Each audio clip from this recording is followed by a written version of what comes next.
আপনি কি জানেন আপনার একটা অভ্যাস আপনার বাচ্চার ভবিষ্যৎ বদলে দিতে পারে। বাচ্চার সামনে কখনো অন্য মানুষের নিন্দা, টক্সিক কথা বলবেন না।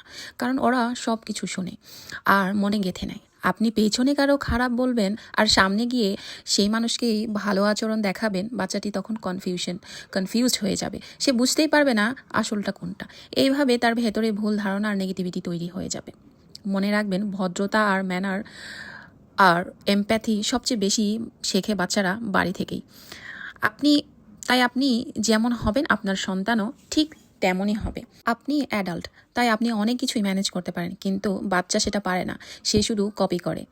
তাহলে আমাদের কি করা উচিত? বাচ্চাদের সামনে পজিটিভ কথা বলুন, মানুষের ভালো দিকগুলি তুলে ধরুন, হোক না সেটা ছোট কিছু। টক্সিক আলোচনা হলে জায়গা সময় বদলিয়ে ফেলুন, বাচ্চার সামনে না বলে আলাদা সময়ে বলুন। নিজের আচরণ দিয়ে শেখান, বাচ্চা কথা থেকে না ব্যবহার থেকে বেশি শেখে।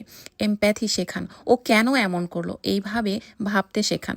শিশুরা ভদ্রতা, ম্যানার, সম্মানবোধ সবচেয়ে বেশি তৈরি হয় বাড়ি থেকে। আপনি যেমন পরিবেশ দেবেন ও তেমন মানুষ হয়েই উঠবে।